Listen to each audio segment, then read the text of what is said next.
I had a visit from this white person yesterday, and it was quite a good conversation. And anyway, whatever. Anyway, she just asked me a lot of questions, which was really good. She was just really thorough. They just kind of want to know who they're, the needs of the person and all this kind of stuff. And it was kind of good. It's quite funny, there are questions about sort of like your social sort of standing or situation or circumstances and whatever.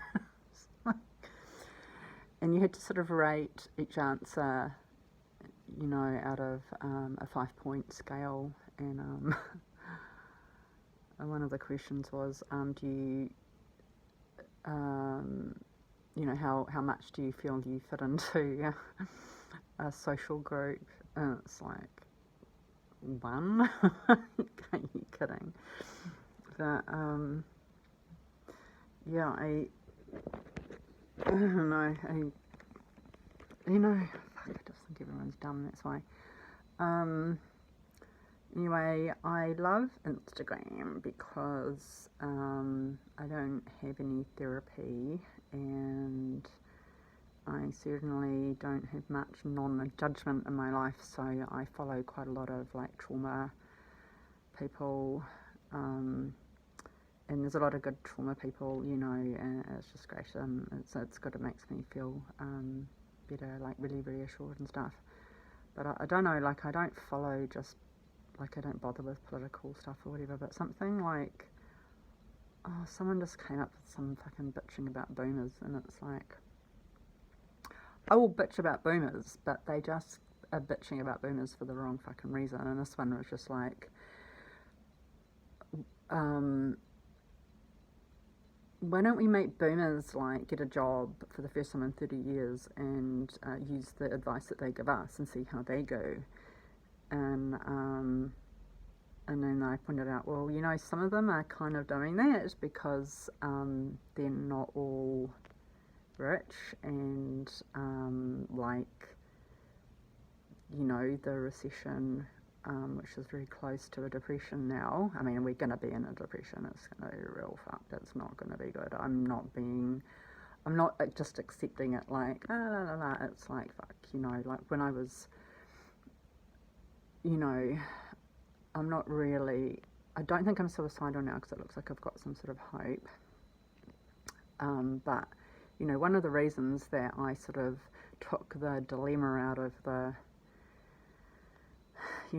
lot of the dilemma out of the situation is it's like, well, fucking shit's just going to get way worse anyway. Like, I mean, I'd be better to get out now than try to like survive in the next few years. I mean, it's just rapidly turning to fucking hell. And it is the boomers' fault, but in an indirect way. And I don't even want to call it the ultimate, because you can have ultimate and proximate causes, and obviously those are, it's not just like you have ultimate and proximate, like you can have a lot of stuff in middle, like a kind of a gradient between like the like a generation of causes. But I think I explained it pretty well here. I did such a rant. It's funny, I used to get, I know the OK Boomer thing's being part, is it's kind of died over the past sort of 4 years, but I used to get OK Boomer all the time, and it's like, I'm a fucking ex, and I'm also quite a young ex as well. So, sort your fucking shit out, mate. But anyway, I just like, saying, look, my last bloody Uber driver was a boomer. Like, they are having to get jobs, and it's not easy for them either, like, it's harder to get a job in your like 60s and 70s. I mean, there's some quite tragic things going on. I mean, yeah, anyway, so I just did this, I just sort of did this rant. So someone says, I've concluded that baby boomers, in the comment section, I've concluded that baby boomers are the real babies, projecting this label onto others, a baby, I guess. And I said, it's funny how no matter how woke and inclusive and open-minded a person is, guaranteed they think of boomers and slurs and biased assumptions. My dad, whom I have actually explained isn't really a boomer, wasn't. My dad died in a community rest home, and when he got his prognosis, he was relieved that he hadn't outlived his projected retirement fund. He had been an accountant and ran a sort of death spreadsheet. It's a bit like, having to do your kind of own annuity kind of situation. My mum's money ran out and she's living on the pension. She was really funny one night when we were in the supermarket together and I couldn't figure out why she was getting only bread. She was embarrassed to admit that she'd run out of money. I think it's the silent generation above that had the true work surplus. Anyone could get a job if they wanted one, anyone, immediately. But they were frugal and didn't have much to spend money on anyway. Nightlife wasn't a thing. But lots died in the Second War. Boomers were, of course, born soon after and rebelled against the severity of the restrictive lifestyles they didn't understand.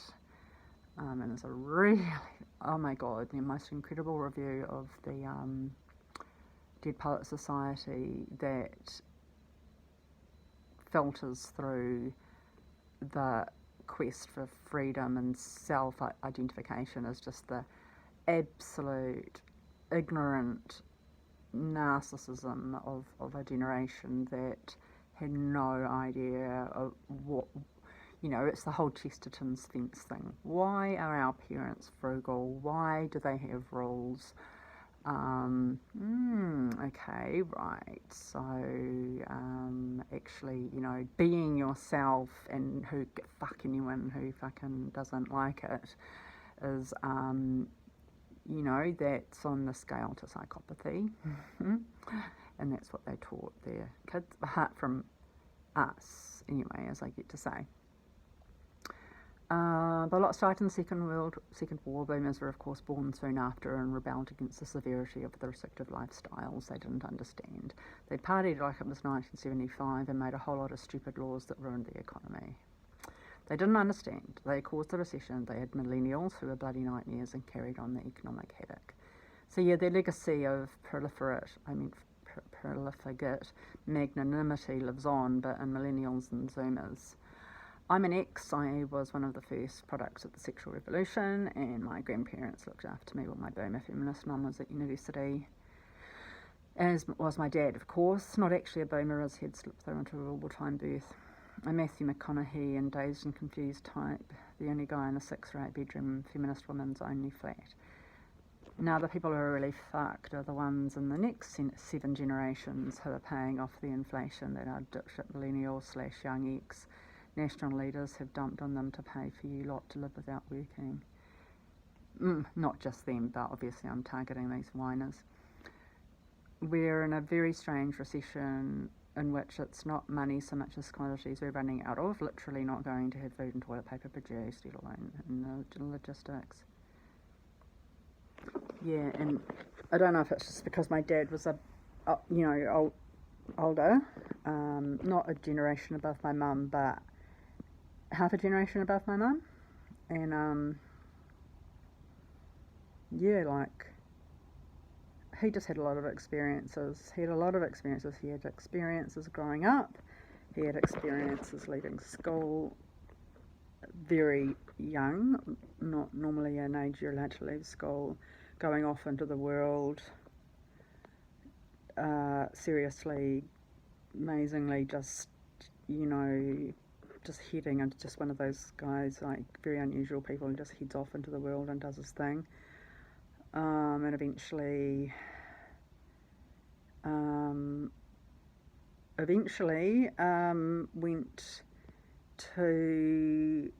got an accountancy degree, and then he got a law degree, and it was when he was at university getting his law degree in 1976 that he met my mum, who's also at law school, and they were 12 years apart, so my mum was 24 and he was 36, so when I was born he was 37 and my mum was 25.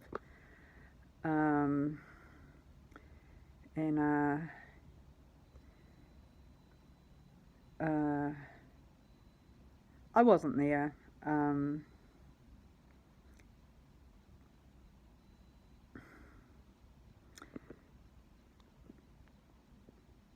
But yeah, I mean, I've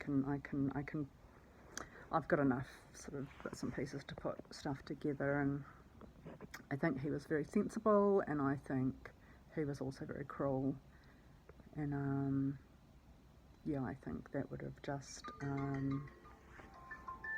been absolutely, I just, when you get older and you just sort of realise just how crushing that would have been, like, I didn't get it when I was little, like, why it was such a big deal, that, he didn't, like, he didn't want to do the shotgun wedding, and, like, he was going to be by her side as a parent, as a co-parent, but would not be parenting together. And as I grew up, I could see that I could barely imagine two less compatible people. I could barely fucking imagine, and I mean on really superficial and really obvious, just day-to-day levels, like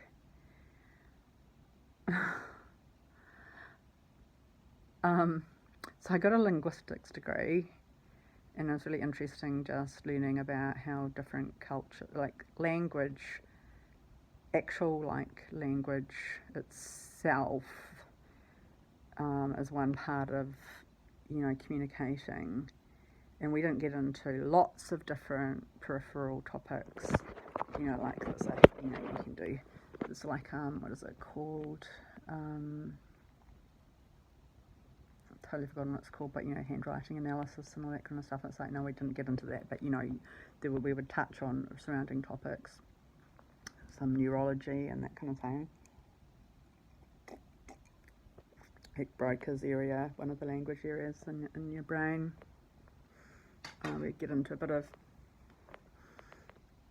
anatomy, to show where vocal sounds are produced and how humans can make these very complex vocal sounds, partly because we've got a very mobile foreface, and partly we have a lot of echoing chambers, and so no, animals are not capable of speech.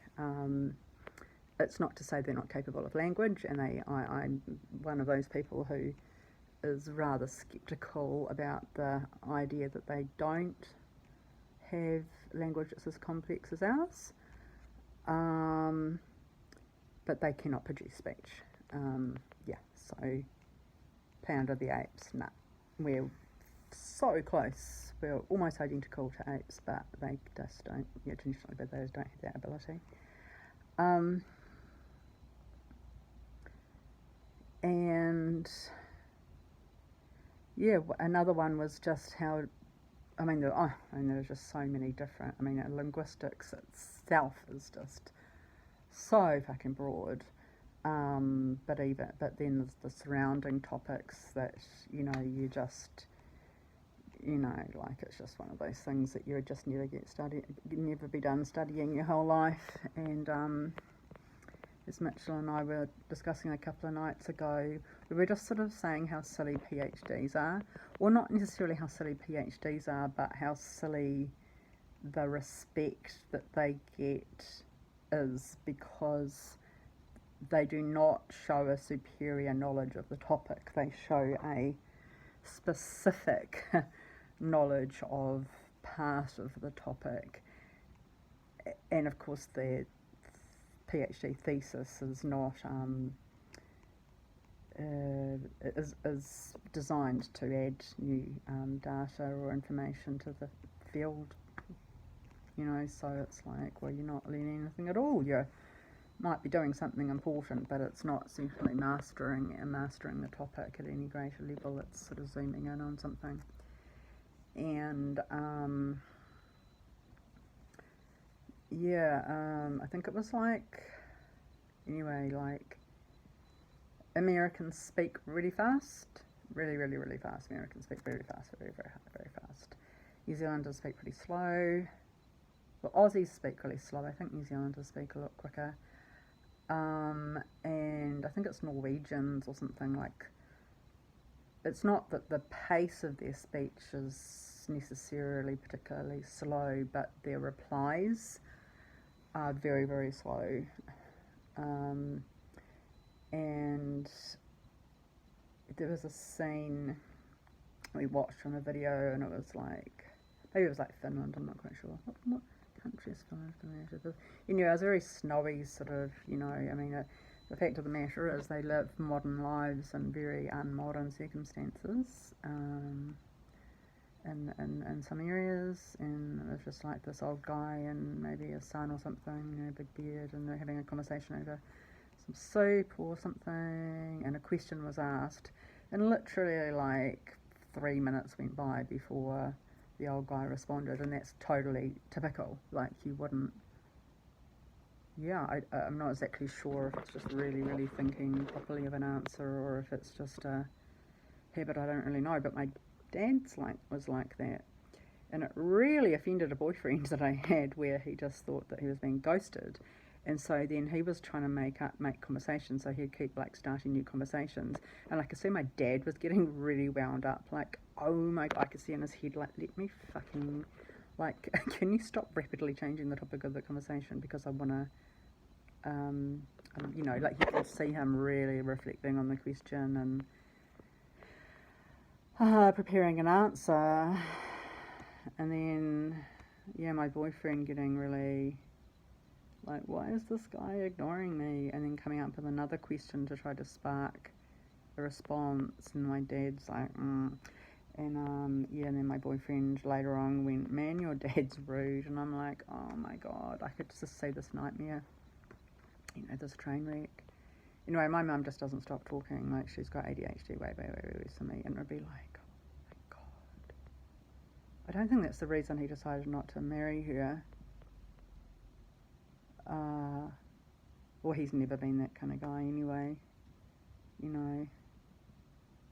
but anyway, it would have been devastating for you. It was quite funny going to his 70th birthday party, and I was taking a taxi home after, and the person, so he was 70, which would have made me 35.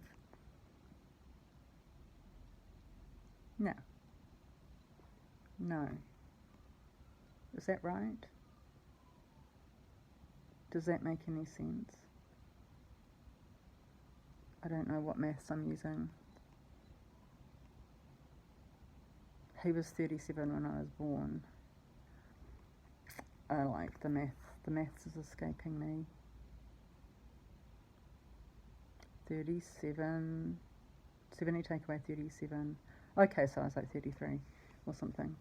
Anyway, I was taking a taxi home, and the woman driving the taxi was this classic little old lady, like the whole little old lady thing, with the glasses on the chain and the curly, kind of tinted hair and the bosom, and it was just the whole, it was like, yeah, anyway, and we just made small talk, and she's like, where are you going? And I said, oh, I've just been at my dad's 70th birthday party, and she said, oh, so they've all, it's all wound down now, has it, and you're off home, you young ones? And I said, oh no, I'm just quite tired. No, they're still going. And what I didn't say was that there were like 3 hydroponic, like, fucking joints going around in the room at one time, and probably more bourbon than there is in Kentucky to be drunk. I was like, no way, man, like, no, those guys just still,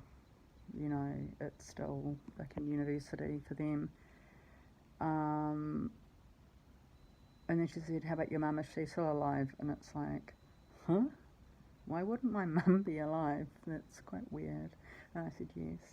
And even if my mum was my dad's age, it's just like, 70 is not the, at that point 70 was not a normal age for women to die. Yeah, anyway, of old age, And it turned out this woman was 55. I was like, what the fuck are you doing, lady? Oh my god, like, Tina Turner is like twice your age. Like, what's going on? Like, you just couldn't wait, right? You couldn't wait. Like, you're just like, oh, I just couldn't couldn't last to 70. I've got to do it now, 55. So weird. Anyway, yeah, I don't know, boomers fucking ruined the world, but anyone, like, I'm not a blank slate person, because blank slateism is for retards, and many retards exist. It's a pretty solid mix of genes and circumstances, but genes play a whole lot into how we turn out, but so does the environment. And the thing is that, you know, humans have huge capacity to learn, and learning changes our behaviour, as it should do, because we have lots of behavioural research topics that we, you know, use to govern our societies. And of course people do what they think makes sense, even if it's making sense for bad or selfish reasons. They do what they think makes sense. And boomers could not understand, why would you restrict yourself so much? Let loose and show your identity. And it's like, well, we found out now, because narcissism is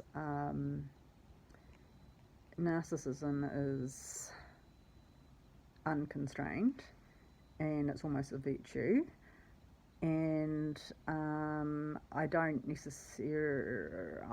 if narcissists are born or bred, but I think, you know, you can put that switch on or off with upbringing, and it could be that there were just as many narcissists before, but as experts have said, including Dr. Ramani on YouTube, we need rule of law, not for the people who are already, you know, respectful of other people's liberties, but for the people who aren't.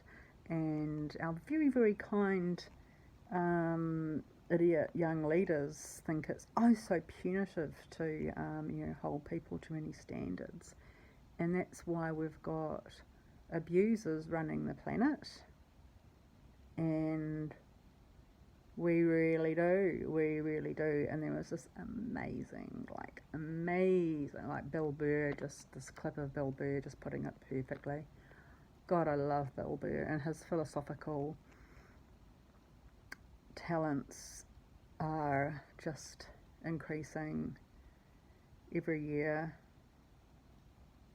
Although I don't think he's not trained in there. I think you'd think he'd kind of poo-poo that idea. He's so spot on. It's like psychopaths are running the planet, running everything now. And that's just what is happening. And it doesn't mean that everyone's a psychopath, but it just means that everyone's on the side of a psychopath. Psychopaths are on psychopath sides, and non-psychopaths are on psychopath sides.